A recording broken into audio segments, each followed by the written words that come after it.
இயேசுவின் நாமத்தினால் உங்களை வாழ்த்துகிறேன். இன்றைக்கும் லூக்கா 7வது அதிகாரத்திலிருந்து ஒரு பகுதியை உங்களோடு பகிர்ந்து கொள்ள ஆசைப்படுகிறேன்.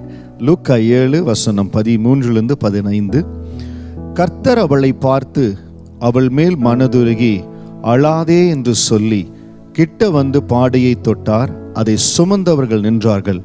அப்பொழுது அவர், வாலிபனே எழுந்திரு என்று உனக்கு சொல்லுகிறேன் என்றார். மரித்தவன் எழுந்து உட்கார்ந்து பேசத் தொடங்கினான். அவனை அவன் தாயினிடத்தில் ஒப்புவித்தார். ஒரு தாய்க்கு எல்லாமாக அந்த மகன்தான் தாய்க்கு உலகம், இவன் தான் இன்னைக்கு எல்லாம் அப்படின்னு இருக்கிற அந்த தாய் அந்த மகனை இழந்து விட்டாள். அவன் மரித்து விட்டான். இயேசுவை கூப்பிடல.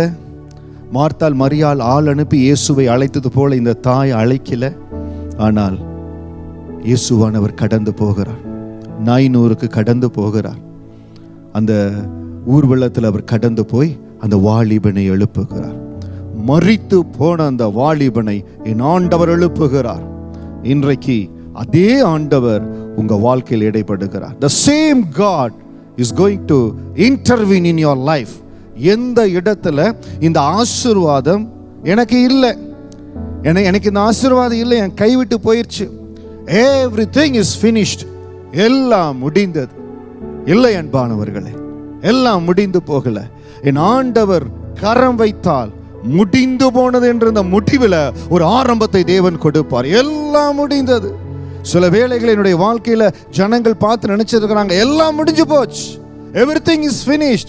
No, தேவன் சொல்லுகிற வகையில் அவர்தான் ஆதியும் அந்தமுமானவர், ஆல்பாவும் ஒமேகாவுமானவர். அந்த தேவனுடைய கரம் உங்களுடைய சரீரத்தில், நீங்கள் எதிர்பார்க்கிற வேளையில, நீங்கள் எதிர்பார்க்கிற குழந்தை ஆசீர்வாதத்தில் எந்த இடத்துல முடியல, எனக்கு எதுவும் முடியல, என் கைவிட்டு போயிருச்சுன்னு நினைக்கிறீங்களோ, தேவ கரம் உங்களுக்காய் கடந்து வர போகிறது. பரிசுத்த ஆவியானவர் அந்த இடத்துல தன்னுடைய தொடுதலை வைக்க போகிறார். பரிசுத்த ஆவியினுடைய தொடுதலை பெற்றுக்கொள்ள போறீங்க. மரித்து போன ஆசீர்வாதம் கர்த்தர் உங்களுக்காய் உயிர்த்தெழ செய்ய போகிறார். நீங்க விசுவாசித்தீங்கன்னா எந்த இடம் முடியலின்னு இருந்ததோ என் ஆண்டவர் உங்களுக்காய் கடந்து வருகிறார். ஆண்டவர் எல்லாவற்றையும் செய்ய வல்லமையுள்ளவர், என் ஆண்டவர் எனக்காக செய்வார் சொல்லி இன்றிலிருந்து நம்பிக்கையோடு இந்த பகுதியை பிடித்து ஜெபிங்க. ஆண்டவரே, மரித்து போன அந்த மகனை எழுப்புகிற அந்த வல்லமை, மரித்து போன ஆசீர்வாதங்களை எழுப்புகிற வல்லமை, உம்முடைய உயிர்ப்பிக்கிற வல்லமை என் வாழ்க்கையை தொடுவதற்காய் ஸ்தோத்திரம்.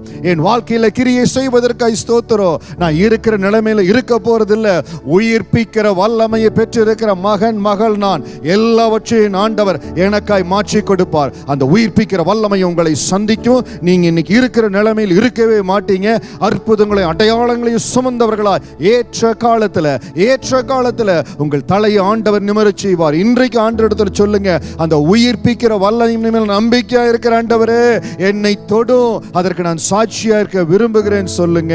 உங்கள் வாழ்க்கையில எல்லா இடத்திலையும் மாற்றங்களை கொண்டு வர என் தேவன் ஆவலோடு காத்திருக்கிறார். God bless you. God bless you.